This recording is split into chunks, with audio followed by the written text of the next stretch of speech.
Bismillahirrahmanirrahim. Assalamualaikum warahmatullahi wabarakatuh. Alhamdulillah. Wassalatu wassalamu ala rasulillah. Wala hawla wala quwwata illa billah. Subhanaka la ilma lana illa ma 'allamtana. Innaka antal alimul hakim. Rabbi shrah li sadri. Wa yassir li amri. Wahlul 'uqdatam min lisani yafqahu qawli. Pemirsa TV yang berbahagia, alhamdulillah pada hari ini kita bisa bertemu kembali dalam program Belajar Tahsin Metode Azkar. Mudah-mudahan program ini bisa memberikan manfaat bagi kita semuanya. Amin ya rabbal alamin.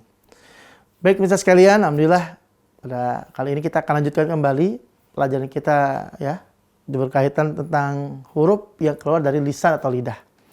Ya, kita ketahui bersama, ya kita sudah bahas kemarin 3 huruf dari lisan atau lidah. Ada huruf za, sa, dan so. Nah, karena di lidah ini ada 18 huruf yang tentu sangat banyak sekali ya, maka kita akan bagi biar mudah.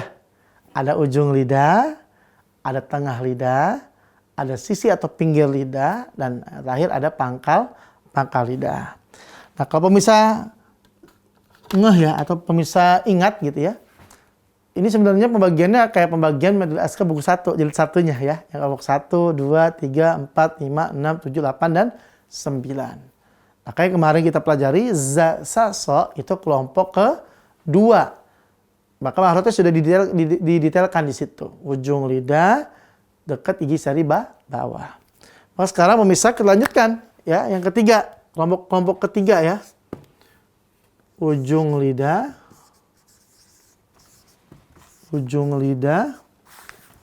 dengan apa dia? Dengan ujung gigi seri atas. Ya. Ujung lidah, ujung gigi seri atas. Hurufnya ada 3 pemirsa ya. Ada sa, ada za, ada zo. Ya, sa, za, dan zo. Ingat nih, nama kelompoknya juga dia sama kayak makhrajnya. Itu enaknya tuh, ya. Dia di ujung lidah, makhrajnya ujung lidah, ujung gigi seri atas. Baik, kita akan masuk huruf yang pertama, huruf sa. Huruf sa kita akan lihat sekarang. Ya. Huruf sa, makhrajnya sama kayak tadi ya. Ujung lidah, ujung gigi seri atas. Kita akan drill sekarang.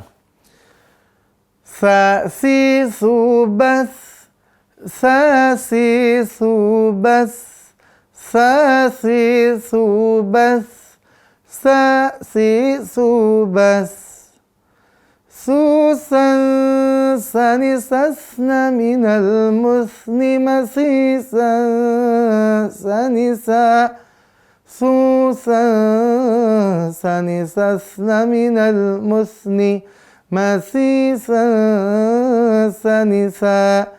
Susa sani sasna minal musni masisa sani sa. Susa sani sasna minal musni masisa sani sa. Tuh ya, itu huruf sa tuh pemirsa. Maka dari drill tadi kita bisa tahu sifat-sifatnya, karakteristiknya ya. Nah, kalau makhraj kan sama tadi tuh, ujung lidah, ujung gigi seri atas. Maka untuk sifatnya ya, kita cek. Pertama, dari aspek udara atau napas berhembus, kita cek. Sa, si, su, bas, bas ya. Udara atau napas berhembus, maka untuk sifatnya dia hamas. Ya, hamas. Tuh yang pertama tuh, berhembus udaranya. Bas, bas, langsung kita buktikan. Nggak cuma sekedar paham, tapi langsung kita buktikan. Bas, nah ada udara yang berhembus pemirsa. Itu yang pertama. Yang kedua, dari aspek suara. Suaranya apakah mengalir sempurna, atau dia tertahan sempurna, atau di antara kedua-duanya. Maka kita buktikan. Sa, si, su, bas, bas, bas. Tuh. Maka dia apa? Mengalir sempurna. Maka dia rokhawah. Ya, rokhawah. Tuh ya. Rokhwah, berarti dia suaranya mengalir sempurna, pemirsa. Itu aspek suara. Aspek ketiga, aspek terangkatnya pangkal lidah. Kita buktikan. Sa, si, su, bas. Tuh. Kita lihat. Sa, si, su, bas. Lihat. Berasa gak pangkal lidahnya terangkat? Enggak ya. Maka namanya istifal. Ya. Istifal. Pemirsa, yang ketiga tuh. Aspek keempat, kita cek lagi. Aspek bertemunya langit-langit dengan lidah. Bertemunya langit-langit dengan lidah. Kita cek. Sa, si, su, bas, sa. Nah, maka dia nggak ketemu. Terbuka dia. Langit-langit dengan lidahnya terbuka. Maka namanya infitah. Ya, infitah. Dan terakhir untuk sa, suaranya keluarnya mengalirnya lancar atau enggak? Ya, lancar atau hati-hati? Maka kita lihat sa kan butuh ifat ya, agak hati-hati keluarnya. Maka dia ismat. Ya, untuk misalnya, alhamdulillah. Maka sifatnya sudah kita pelajari 5-5-nya ya. Pemirsa buat huruf sa, insya Allah, alhamdulillah. Maka nanti selanjutnya kita akan bahas huruf za dan juga huruf dha. Maka jangan kemana-mana. Setelah yang berikut ini kita akan kembali lagi. Tetap di TV-mu. Baik, Misa, kita lanjut lagi belajar kita pada hari ini ya. Nah, ini huruf sa sudah semua ya. Sudah beres, sudah lengkap. Selanjutnya kita akan masuk huruf za yang kedua ya. Huruf za. Ya. Huruf za, pemirsa, sebelum kita bahas makhraj dan sifatnya, maka kita drill terlebih dahulu, ya. Za, zi, zu, bal. Za, zi, zu, bal. Za, zi, zu, bal. Za, zi, zu, bal. Zu, zan, zani, zazna, minal, muzni, mazi, zan, zani, za. ذو ذن ذن من المذن مذيذا ذن ذا ذو ذن ذن من المذن مذيذا ذن ذا ذو ذن ذن من المذن مذيذا ذن ذا. Pemirsa satu ya. Maka tidak ini makhrajnya sama dengan huruf sa, ya, atau sama dengan nama kelompok metode aska yang ketiga di buku 1 gitu ya. Ujung lidah, ujung gigi seri A atas. Ini makhrajnya. Makhrajnya. Ujung lidah dekat dengan apa? Ujung gigi seri A atas. Ini pemirsa untuk makhrajnya. Nggak boleh bergeser, harus di situ. Baik pemirsa, tadi kita sudah bahas tentang makhrajnya tuh ya, huruf za ya. Huruf za, huruf sa sama makhrajnya. Bahkan sama dengan nama kelompok di kelompok metode aska yang buku 1-nya ya. Ujung lidah, ujung gigi seri atas. Maka kita akan bahas sifatnya ya. Huruf za nih kita akan bahas sifatnya. Sifatnya. Baik, yang pertama kita akan drill dulu. Kita akan buktikan. Aspeknya aspek udara nih. Aspek nafas. Berembus atau dia tertahan. Baik. Zazi zubal. Zazi zubal. Zazi zubal. Zazi zubal. Tuh, kita bisa rasain tuh. Bal. Bal ya. Maka dia apa? Kalau za, kalau begitu udaranya apa? Udaranya tertahan pemirsa. Maka dia jahar. Udaranya tertahan. Bal. Bal ya. Lalu kedua, aspek suara. Dha, dhi, dhu, bal, bal, ya. Suaranya masih mengalir tuh. Bal, bukan dha, dhi, dhu, bal. Nggak boleh, bukan, salah. Suara tetap mengalir. Maka namanya khoah. Ya, khoah. Ya, mengalir dia. Suaranya mengalir, khoah. Lanjut, kita cek. Aspek ketiga. Ya, aspek ketiga, apa dia terangkatnya? Pangkal lidah. Ya, kita cek. Dha, dhi, dhu, bal. Dha, dhi, dhu, bal. Ya. Nah, itu kita lihat tuh. Maka di situ pangkal lidahnya tidak terangkat. Maka dia istifal. Ya, maka dia istifal.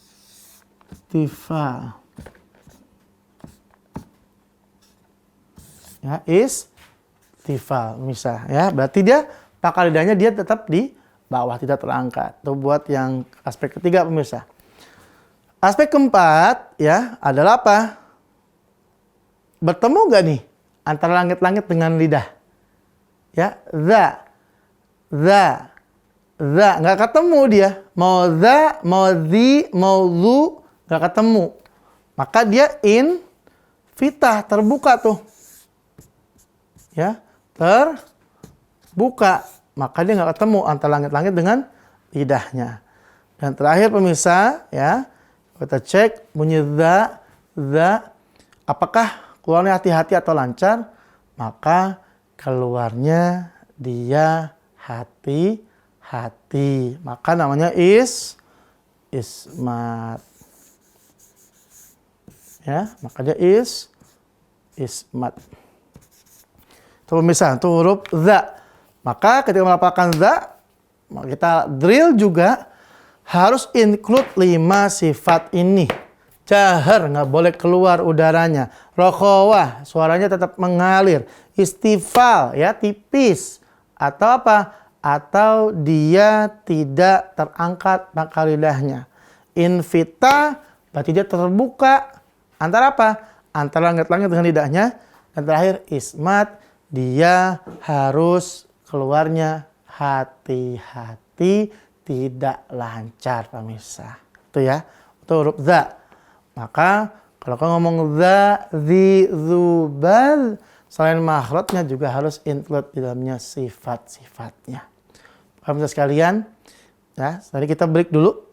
Kita akan lanjutkan nanti setelah suara berikut ini, huruf za yang terakhir nih, di segmen ke-3 insya Allah. Maka jangan kemana-mana, tetap di TV-mu, kita akan kembali.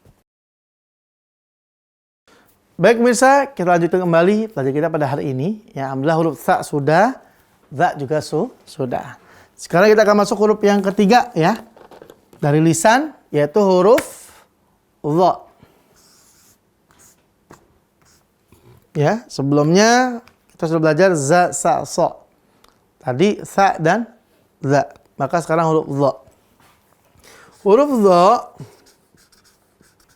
makhrajnya sama dengan sa, sama dengan za.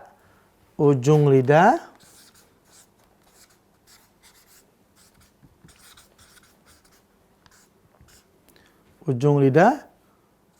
ujung gigi seri atas. Gigi seri atas. Ya, jangan lupa tuh. Dha. Kalau kita bisa sa, pasti bisa za, pasti bisa dha. Jangan lupa pemirsa, ya. Baik, maka di sini kita akan lihat sekarang nih sifat-sifatnya, karakteristiknya. Karena kalau kita ngomongin dha itu harus tepat, harus pas, harus sempurna sifatnya. Makhrajnya harus tepat betul, harus benar. Maka kita akan coba drill dulu biar kita bisa merasakan sifatnya. Baik dari segi aspek udara atau nafas, aspek suara, aspek terangkatnya pangkal lidah, aspek bertemunya lidah dengan langit-langit, dan keluarnya hati-hati atau lancar. Kita akan drill, saya silakan disimak. Dha, dhi, dhu, bal, Dha dhi dhu bal. Dha dhi dhu bal. Dha dhi dhu bal. Kita ulangi. Dha dhi dhu bal. Dha dhi dhu bal. Dha dhi dhu bal. Dha dhi dhu bal. Dhu dhan dhani dhazna minal muzni mazidhan dhani dha. Dhu dhan dhani dhazna minal muzni mazidhan dhani dha. ذو ذن ظن من المذن مزيضا ظن ذو ذن ظن من المذن مزيضا ظن. Tunggu saya. Sekarang sifatnya nih kita bahas. Sifat dari huruf dhad, sifatnya. Yang pertama, aspek udara, kita cek. Dha, dhi, dhu, bal, ya. Udaranya tertahan tuh. Maka dia jahar. Ya, jahar pemirsa. Udaranya tertahan. Yang kedua, suaranya. Dha, dhi, dhu, bal, bal, ya. Suaranya mengalir. Nggak boleh dibaca dha, dhi, dhu, bal. Nggak boleh. Karena dia suaranya mengalir. Maka namanya rokhawah. Ya, rokhawah. Saya rokhawah yang kedua. Yang ketiga, aspek terangkatnya pangkal lidah. Dha, dhi, dhu, bal, ya. Itu jelas itu. Terangkat, maka namanya isti'la. Ya, isti'la. Terus dha saya. Lanjut. Bertemunya lidah dengan langit-langit. Dha. Ya, kita rasakan. Dha. Maka ketemu dia. Namanya itbaq. Ya, itbaq. Dan terakhir pemirsa, untuk huruf dha, sifatnya keluarnya lancar atau hati-hati. Dha tentu butuh effort ya. Maka dia hati-hati, maka namanya ismat. Pemirsa ya, ismat. Maka ketika melafalkan huruf dha harus include di dalamnya dengan sifatnya yang 5 ini. Harus sempurna. Enggak boleh kurang, enggak boleh salah, harus komprehensif. Tentu selain makhraj yang tepat, sifatnya harus lengkap pemirsa.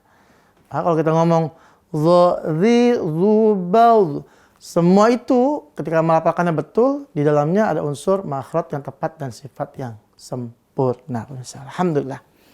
Yang besar sekalian, alhamdulillah kita berada di akhir episode. Ya, maka kami pesankan betul, terus pemirsa belajar. Ya, jangan putus asa. Karena Allah sudah menjanjikan kemudahan kita untuk belajar. Allah berfirman, A'udzubillahi minasyaitonirrajim, wa laqad yassarnal Qur'ana lidzikr. Fahal mim muddakir. Ya, itu udah janji Allah itu. Ya, kami telah mudahkan. Walaqad yassarna. Kami telah mudahkan, kata Allah, Al-Quran untuk dipelajari. Apakah kalian tidak mau mempelajarinya? Begitu kira-kira tuh. Makanya yang udah mudah ini, ya udah kita belajar gitu ya. Terus makin belajar makin mudah, dan makin kita merasa haus akan ilmu. Karena pemirsa, apa yang kita upayakan di dunia itu semuanya tidak akan bermanfaat kecuali orientasinya ibadah.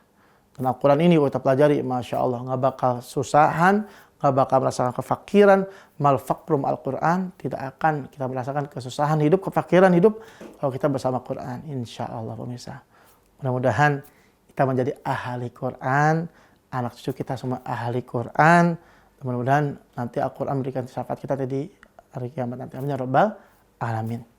Baik sekalian, kita akhiri pertemuan kita pada hari ini. Wassalamualaikum warahmatullahi wabarakatuh. Subhanakallahumma bihamdika asyhadu alla ilaha illa anta astaghfiruka wa atubu ilaik. Sampai ketemu lagi minggu depan. Assalamualaikum warahmatullahi wabarakatuh.